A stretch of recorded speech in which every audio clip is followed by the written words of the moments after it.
tilbage på foderplads nummer 1, hvor vi lige monterede lys i går, og efter jeg lige var ude og kigge efter det havde tændt, kunne jeg godt se, at det lige skulle rettes lidt til.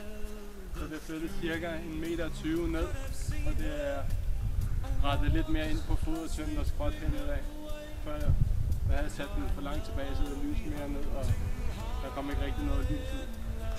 Men nu håber jeg, at det er sådan, det skal være. Og det er noget lys fra Jak, som skal testes. Det er sådan, at det er på solpanel, og det skulle meget gerne kunne lyse 8 timer. Tænder ved solnedgang, og så slukker det automatisk efter 8 timer. Så det bliver spændende at se.